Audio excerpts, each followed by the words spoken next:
नमस्कार दर्शक बंधु। आज आम कथा बांग्लादेश को लेकिन बांग्लादेश इलेक्शन पर सेठारे नुआ सरकार आसी जाइए एवं सेठार सरकार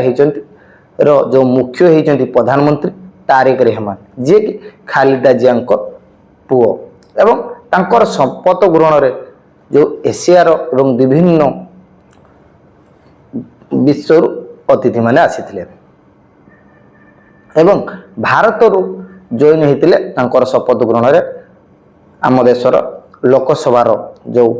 बाचस्पति अच्छा ओम बिरला सहित जो आमर सेक्रेटरी अच्छा जो मिश्री बाबू सी जाइथिले एवं जो विक्रम मिश्री ओम बिरला जाइथिले सेटारे से तारिक रहमान को शपथ ग्रहण में सामिल होला परे भारत एवं बांग्लादेश सहित संपर्क केमिति हबो आसंतो आमे ता विषय कथा एवं पाकिस्तान बांग्लादेश मध्य संपर्क केमिति रहइबो चाइना एवं बांग्लादेश मध्य संपर्क केमिति रहइबो जो चाइना भारत को चारिपटे घेरिया पई षडयंत्र करूची से बांग्लादेश पाकिस्तान एवं नेपाल एवं श्रीलंका को गोटे प्रकार ऋण दे कर्ज रे बुड़ाई से भारत विरुद्ध रे षडयंत्र करने चाहूँगी सेटा आज नुहे बहुत दिन चाइना प्लान कर तेबे बांग्लादेश नुआ सरकार आसवा पर सेटारे जो तारिक रहमान जार दल होला बीएनपी एवं से क्या हर ना जमात इस्लामी हूँ कट्टर इस्लामी दल एवं तांको सहित जो स्टूडेंट पार्टी थिला एनसीबी से तांकर गठबंधन थिला का सहित जो गठबंधन जो माने कोलिशन सरकार पार्टी करथिले इलेक्शन करथिले सांगर मिसिक लड़ी थिले एनसीपी एवं जमात इस्लामी एवं जो बीएनपी सहित थिला बीएनपी एथर जितबार मुख्य कारण होची ना बीएनपी हैला गोटे पुराना दल जी कि 2006 रे मध्य सरकार थिला एवं तांको माँ दुई थर प्रधानमंत्री होते दुई तीन थर ता बापा भी मध्य देश रे प्रधानमंत्री एवं राष्ट्रपति होते एवं से गोटे पुराना सेकुलर पार्टी बोली बांग्लादेश रे जना अच्छी किंतु तांको तुलन रे जो आवामी लीग थिला जो शेख हसीनार पार्टी थिला जो माने स्टूडेंट माने आंदोलन करी देश रू बाहर करथिले जो आवामी लीग रो भोटर सपोर्टर माने थिले से माने भोट देले बीएनपी को एवं जो हिंदू माने थिले सेठारे भोट देले बीएनपी को जो हिंदू माने एवं बीएनपी रो भोटर आवामी लीग रो भोटर एवं जो हिंदू माने भोट देवा फल सेठारे तारिक रहमान जीती गला एवं से सरकार करि परला एवं तारिक रहमान ये कहूचे आमे जा तार सेटाकार खबर कागज एवं जो आर्टिकल रो इंटरनेशनल मीडिया रो आमे जानि परछु जे तार विदेश नीति सब देश पय समान रहइबो किंतु से यदि पाकिस्तान रो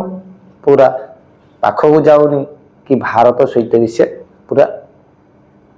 जो संबंध पूरा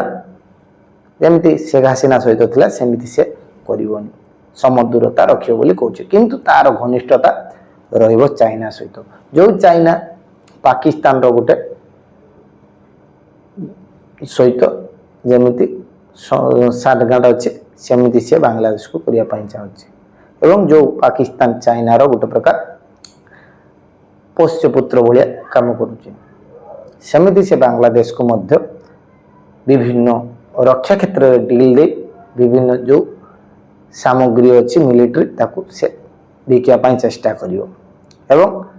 विशेष कर चाइना रो जो मिलिट्री जिनिस सब बहुत सस्ता थाए जो एयरक्राफ्ट हो कि मिसाइल लॉन्चर हो कि डिफेंस सिस्टम हो से सब बीएनपी नबा पाई चेष्टा करियो चाइना पाखु चाइना ताकू दबो कहीं चाइना हो जो जिनिस तार बहुत सस्ता एवं जदि हम यूरोप एवं ईस्टर्न वेपन कथा कहबा अमेरिका एवं फ्रांस पाखु आनिबे रूसिया पाखु से सब जिनिसर बहुत दाम थाए किंतु पाकिस्तान कौन भी बांग्लादेश को दे पारे कि कौन पाए ना जो इंटरिम गवर्नमेंट थिला जो मोहम्मद यूनुस ତାଙ୍କ ସହିତ ସେ ଚୁକ୍ତି ଥିବାର କିଛି ଖବର ଆସିଥିଲା ଗଣମାଧ୍ୟମରେ। ଯେମିତିକି ପାକିସ୍ତାନର ଯେଉଁ ଜଏଣ୍ଟ ଚିଫ୍ ଆର୍ମି ଚିଫ୍ ଥିଲା ସିଏ ମଧ୍ୟ ଆସିଥିଲେ ଏବଂ ବାଂଲାଦେଶରେ କିଛି ମିଲିଟାରୀ ଅଧିକାରୀ ସେମାନେ ପାକିସ୍ତାନ ଯାଇ କିଛି ଯେଉଁ ତାଙ୍କର ଯେଉଁ F-17 ଥଣ୍ଡର କିଣିବା ପାଇଁ କିଛି ଆଲୋଚନା କରିଥିଲେ ଏବଂ ଏମାନେ ଚାଇନାରୁ ବି ନେଇପାରନ୍ତି। ଏଇଟା କ'ଣ ପାଇଁ ନା ଯେଉଁ ଭାରତ ସହିତ ଏବେ ଯେଉଁ 2 ବର୍ଷ ହେଲା ସମ୍ପର୍କ ଗୋଟେ ତିକ୍ତତା ଦେଖିବାକୁ ମିଳିଛି ବାଂଲାଦେଶ ଭାରତ ମଧ୍ୟରେ, ତାକୁ ଆଖି ଆଗରେ ରଖି ତାର ନିରାପତ୍ତା ପାଇଁ ବାଂଲାଦେଶ ନିଶ୍ଚୟ ପଦକ୍ଷେପ ନେଇପାରେ। କିନ୍ତୁ ଭାରତ ବି ପୁରା ସଜାଗ ଅଛି ଏବଂ ବାଂଲାଦେଶର ଯେତିକି ଚାରିପଟେ ଆମର ନର୍ଥ ଇଷ୍ଟର ରାଜ୍ୟ ଗୁଡ଼ିକ ଅଛି, ଆସାମ ହେଉ, ଅରୁଣାଚଳ ପ୍ରଦେଶ, ପଶ୍ଚିମବଙ୍ଗ ଏବଂ ତ୍ରିପୁରା, ଏସବୁ ଜାଗାରେ ଭାରତ ତାର ସୀମାରେ ସୈନ୍ୟ ଘାଟି ସବୁ ବନାଉଛି ନୂଆ ନୂଆ ଏବଂ ଏୟାରଫୋର୍ସ ବି ଯେଉଁ ଏୟାରବେସ୍ ବି ସବୁ ବନାଉଛି ଏବଂ ଯେଉଁ ଏୟାରବେସ୍ ସବୁ ଇଂରେଜ ଅମଳରୁ ବନ୍ଦ ପଡ଼ିଥିଲା ତାକୁ ପୁନର୍ବାର ଓପନ୍ କରୁଛି। ଯଦି ଦେଖିବା ଭାରତ ଏବଂ ବାଂଲାଦେଶ ମଧ୍ୟରେ ସମ୍ପର୍କ ତାରିକ ରହମାନ ଆସିବା ଫଳରେ କେମିତି ହେବ ନା, ତାରିକ ରହମାନ ଯେତେବେଳେ ଶପଥ ନେଲେ ସେ ଭାରତକୁ ମଧ୍ୟ ନିମନ୍ତ୍ରଣ କରିଥିଲେ ନରେନ୍ଦ୍ର ମୋଦିକୁ ଏବଂ ସେ ପାକିସ୍ତାନକୁ ବି ନିମନ୍ତ୍ରଣ କରିଥିଲେ ପାକିସ୍ତାନ ପ୍ରଧାନମନ୍ତ୍ରୀ ସେବାଜ ସରିଫକୁ। କିନ୍ତୁ ସେ ସେବାଜ ସରିଫ ସେଠାରୁ ଆସିନଥିଲେ କି ଏଠାରେ ଭାରତର ପ୍ରଧାନମନ୍ତ୍ରୀ ନରେନ୍ଦ୍ର ମୋଦି ମଧ୍ୟ ଯାଇନଥିଲେ। ଭାରତ ପଟରୁ ଯେମିତି ମୁଁ କହୁଥିଲି ଲୋକସଭାର ବାଚସ୍ପତି ଯେମିତି ଓମ୍ ବିର୍ଲା ଯାଇଥିଲେ ଏବଂ ପାକିସ୍ତାନ ଜଣେ ମିନିଷ୍ଟର ଆସିଥିଲେ ଏବଂ ଯେଉଁ ତାରିକ ରହମାନ ସେ ବିଏନପିର ଆଗରୁ ସରକାର ସହିତ ଭାରତର ସମ୍ପର୍କ ଏତେ ଭଲ ନଥିଲା କି ଏତେ ଖରାପ ନଥିଲା। କିନ୍ତୁ ଯେଉଁ ଶେଖ୍ ହାସିନା, ଯେଉଁ ଆୱାମୀ লীଗ, ଯେଉଁକି ଦେଶ ସ୍ୱାଧୀନ ବାଂଲାଦେଶକୁ ଭାରତର ଆର୍ମି ଏବଂ ଇନ୍ଦିରା ଗାନ୍ଧୀ କରାଇଥିଲେ, ସେଥିପାଇଁ ଭାରତର ସମ୍ପର୍କ ଗୋଟେ ଘନିଷ୍ଠ ଥିଲା ଆୱାମୀ ପାର୍ଟି ସହିତ ଏବଂ ସେଥିପାଇଁ ସେଠାର ଜନସାଧାରଣ ଭାରତ ବିରୋଧୀ ସ୍ଲୋଗାନ ଦିଅନ୍ତି, ଭାରତ ବିରୋଧରେ କଥା କୁହେ। ଏସବୁ କିଏ କରାଉଛି ନା ପାକିସ୍ତାନର ଗୋଟେ ପ୍ରକାର ଜାମାତ ଇସଲାମ ସହିତ ମାନେ ଗୋଟେ ପ୍ରକାର ସଂଯୋଗ ଅଛି। ତା ଫଳରେ ସେ ଯେତିକି ଜାମାତ ଇସଲାମୀ ସପୋର୍ଟର ସେସବୁ ଭାରତ ବିରୋଧୀ ସ୍ଲୋଗାନ ଦିଅନ୍ତି, ଭାରତ ବିରୋଧରେ ସେମାନେ କଥା କରନ୍ତି ଏବଂ ଆମର ଯେଉଁ ଷ୍ଟୁଡେଣ୍ଟ ନେତାମାନେ ସବୁ ନୂଆ କରି ସେଠି ହେଇଛନ୍ତି, ସେମାନେ ଆମର ଯେଉଁ ଉତ୍ତର ପୂର୍ବ ରାଜ୍ୟ ଗୁଡ଼ିକ ତାକୁ ନେଇକି 7 ସିଷ୍ଟରକୁ ନେଇକି ସେମାନେ ବିଭିନ୍ନ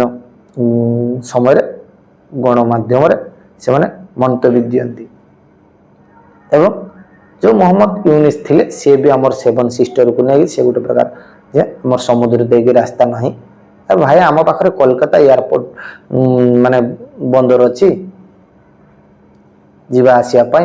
ନର୍ଥ ଇଷ୍ଟକୁ, କିନ୍ତୁ ସେ କହୁଛି ତା ପାଖରେ ଯେହେତୁ ବାଂଲାଦେଶର ସମୁଦ୍ର ଅଛି ସେଇ ରାସ୍ତା ଦେଇକି ସେମାନେ କାରବାର କରିବେ ନର୍ଥ ଇଷ୍ଟକୁ। ନର୍ଥ ଇଷ୍ଟ କଥା କହୁଛନ୍ତି ମାନେ ଗୋଟେ ପ୍ରକାର ଭାରତକୁ, ଯଦି ଭାରତର ନାଁ ନେଇକି ନ ନେଇ ଯଦି ନର୍ଥ ଇଷ୍ଟର ରାଜ୍ୟ ଗୁଡ଼ିକର ନାଁ ନେଉଛନ୍ତି ତାହେଲେ ଗୋଟେ ପ୍ରକାର ସେମାନେ ଷଡ଼ଯନ୍ତ୍ର କରୁଛନ୍ତି ଯେ ନର୍ଥ ଇଷ୍ଟ କେବେ ଭାରତ ପାଖରୁ ଅଲଗା କରିଦେବା ପାଇଁ, କିନ୍ତୁ ସେ ସକ୍ଷମ ଏତେ ପର୍ଯ୍ୟନ୍ତ ବାଂଲାଦେଶରେ ହେଇନାହିଁ। ଦେଖାଯାଉ ବିଏନପିର ଯେଉଁ ସରକାର ଆସିଛି ତାରିକ ରହମାନ ଭାରତ ସହିତ କେମିତି ସମ୍ପର୍କ ରହୁଛି ସେଟା ଆଗାମୀ ଦିନର ଜଣାପଡ଼ିଯିବ। କିନ୍ତୁ ଗୋଟେ ପ୍ରକାର ଯେତେବେଳେ ସେ ଶପଥ ଗ୍ରହଣ ପୂର୍ବରୁ ଭାରତକୁ ଯେଉଁ ନିମନ୍ତ୍ରଣ ଆସିଥିଲା ସେଥିରୁ ଜଣାପଡ଼ୁଛି ଯେ ତାରିକ ରହମାନ ଏବଂ ଭାରତ ସହିତ ଯେଉଁ ନରେନ୍ଦ୍ର ମୋଦି ସହିତ ସମ୍ପର୍କ ଧୀରେ ଧୀରେ ସୁଧାରିବାକୁ ଯାଇପାରେ, ସେ ତ ଆଗାମୀ ଦିନର କହିପାରିବ। ଏବଂ ଯେଉଁ ବୈଦେଶିକ ମାମଲାରେ ଦେଖନ୍ତି ବିଶେଷଜ୍ଞ ଅଛନ୍ତି, ସେମାନେ କୁହନ୍ତି ତାରିକ ରହମାନ ପ୍ରଧାନମନ୍ତ୍ରୀ ହେବା ଦ୍ୱାରା ଭାରତ ସହିତ ସମ୍ପର୍କ ବିଗାଡ଼ି ନପାରେ କି ଏତେ ସମ୍ପର୍କ ଘନିଷ୍ଠ ହେଇନପାରେ। ସେ ଗୋଟେ ପ୍ରକାର ଚାଇନା ପଟକୁ ବେଶୀ ଆଡ଼େ ଯାଇପାରେ। ଏ ହେଲା ଆଜିର ବାଂଲାଦେଶ ଉପର କିଛି ବିଶେଷ କି ପଏଣ୍ଟ ଉପରେ ଆମେ କଥାବାର୍ତ୍ତା ହେଲୁ। ଯଦି ମୋ ଭିଡ଼ିଓଟି ଆପଣମାନଙ୍କୁ ଭଲ ଲାଗୁଥାଏ ତାହେଲେ ଭିଡ଼ିଓଟିକୁ ଲାଇକ୍ କରିବେ ଏବଂ ଚ୍ୟାନେଲକୁ ସବସ୍କ୍ରାଇବ୍ କରିବେ ଏମିତି ନୂଆ ନୂଆ ଭିଡ଼ିଓ ଦେଖିବା ପାଇଁ ଏବଂ ଦେଶ ବିଦେଶର ଖବର ଜାଣିବା ପାଇଁ। ରହିଲି, ନମସ୍କାର।